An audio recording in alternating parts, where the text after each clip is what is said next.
5 ಮೊಟ್ಟೆ ತೊಗೊಂಡಿದ್ದೀನಿ. ಮೊಟ್ಟೆಯನ್ನು ಕುದಿಸಿ ಸಿಪ್ಪೆ ತೆಗೆದು ಇಟ್ಕೊಂಡಿದ್ದೀನಿ. ಮೊಟ್ಟೆ ತಗೊಂಡು ಇವನ್ನ ಚಾಕುವಿಂದ ಈ ಥರ ಕಟ್ ಮಾಡ್ಕೋಬೇಕು.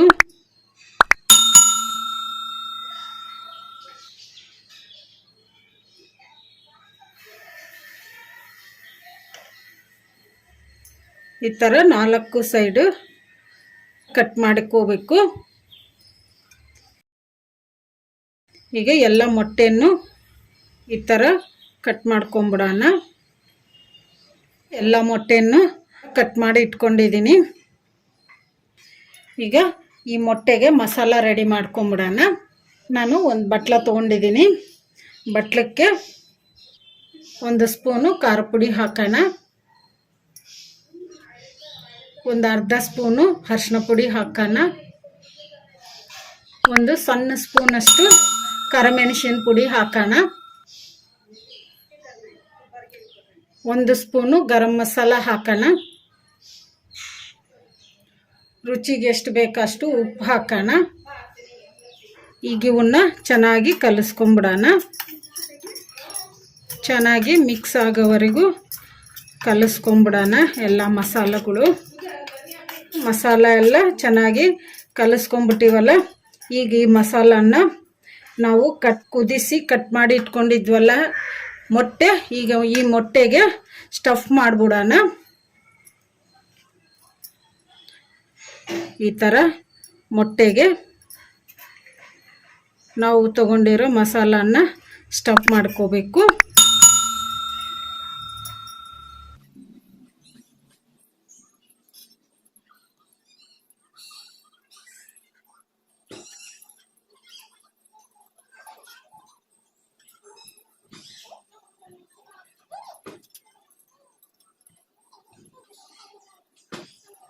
ಈ ಥರ ಎಲ್ಲ ಮೊಟ್ಟೆಗೂ ಸ್ಟಫ್ ಮಾಡ್ಕೊಂಬಿಡೋಣ. ಈ ಥರ ಮಾಡಿಕೊಂಡು ತಿಂದರೆ ಟೇಸ್ಟಿಯಾಗಿರ್ತೈತಿ. ಎಲ್ಲ ಮೊಟ್ಟೆಗೂ ಮಸಾಲನ್ನ ಸ್ಟಫ್ ಮಾಡ್ಕೊಂಡಿವಲ್ಲ, ಈಗ ಇದನ್ನು ಎಣ್ಣೆಗೆ ಹಾಕಿ ಫ್ರೈ ಮಾಡ್ಕೊಂಬಿಡೋಣ. ನಾನು ಸ್ಟವ್ ಆನ್ ಮಾಡ್ಕೊಂಡು ಸ್ಟವ್ ಮೇಲೆ ಒಂದು ಕಡಾಯಿ ಇಟ್ಕೊಂಡಿದ್ದೀನಿ. ಕಡಾಯಿಗೆ 3 ಸ್ಪೂನಷ್ಟು ಎಣ್ಣೆ ಹಾಕಿಟ್ಟಿದ್ದೀನಿ. ಎಣ್ಣೆ ಕೂಡ ಬಿಸಿಯಾಗಿದೆ. ಈಗ ಇದಕ್ಕೆ ನಾವು ಮೊಟ್ಟೆಗೆ ಮಸಾಲ ಸ್ಟಫ್ ಮಾಡಿ ಇಟ್ಕೊಂಡಿದ್ವಲ್ಲ, ಈ ಮೊಟ್ಟೆನ ಕಡಾಯಿಗೆ ಹಾಕಿ ಫ್ರೈ ಮಾಡ್ಕೊಂಬಿಡೋಣ.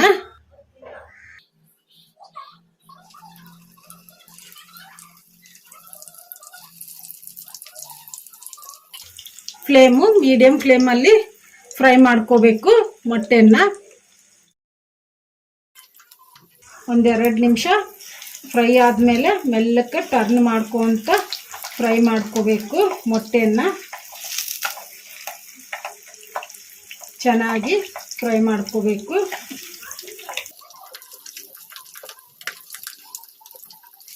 ಒಂದು 5 ನಿಮಿಷ ಈ ಥರ ಫ್ರೈ ಮಾಡ್ಕೊಂಬಿಡೋಣ.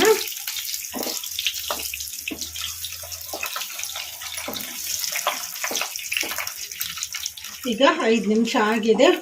ಮೊಟ್ಟೆ ಚೆನ್ನಾಗಿ ಫ್ರೈ ಆಗಿದ್ದಾವೆ. ಈಗ ಸ್ಟವ್ ಆಫ್ ಮಾಡಿಕೊಂಡು ಇನ್ನು ಉಳಿದಿರೋ ಮಸಾಲನ್ನ ಹಾಕ್ಕೊಂಬಿಡೋಣ. ಮಸಾಲನ್ನ ಹಾಗೆ ಹಾಕ್ಕೊಂಬಿಟ್ರೆ ಮಸಾಲ ಒತ್ತಿ ಬಿಡ್ತೈತಿ. ಅದಕ್ಕೆ ಸ್ಟವ್ ಆಫ್ ಮಾಡಿಕೊಂಡು 1 ಸ್ಪೂನು ಮಸಾಲ ಹಾಕ್ಕೊಂಬಿಡೋಣ. ಕಲಿಸ್ಕೊಂಬಿಡೋಣ.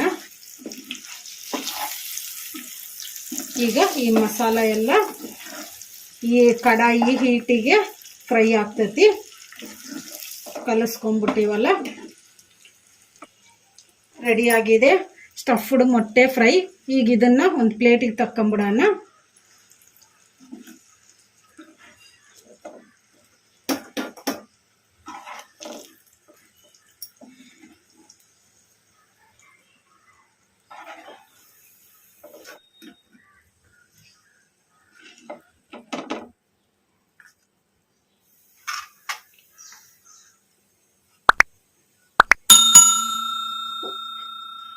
ಈ ಗ್ರೇವಿನ ಅನ್ನದ ಜೊತೆಗೆ ಕೂಡ ತಿನ್ಬೋದು.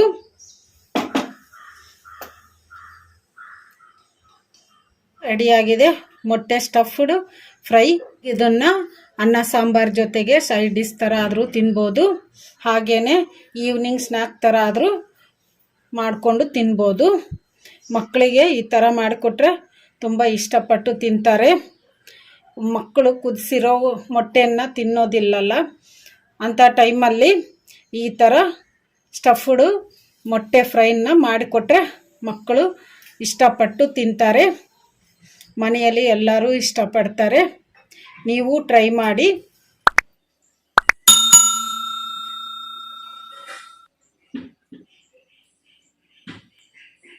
ಈ ವಿಡಿಯೋ ನಿಮಗೆ ಇಷ್ಟ ಆದರೆ ನನ್ನ ಚಾನಲನ್ನು ಸಬ್ಸ್ಕ್ರೈಬ್ ಮಾಡಿ, ಲೈಕ್ ಮಾಡಿ, ಶೇರ್ ಮಾಡಿ, ಕಮೆಂಟ್ ಮಾಡಿ. ಸಬ್ಸ್ಕ್ರೈಬ್ ಬಟನ್ ಪಕ್ಕ ಬೆಲ್ ಬಟನ್ ಇರುತ್ತೆ, ಅದನ್ನು ಪ್ರೆಸ್ ಮಾಡಿ. ನಾನು ಯಾವುದೇ ಒಂದು ಹೊಸ ವಿಡಿಯೋ ಮಾಡಿದರೂ ನಿಮಗೆ ನೋಟಿಫಿಕೇಷನ್ ಬರುತ್ತೆ. Thank you for watching.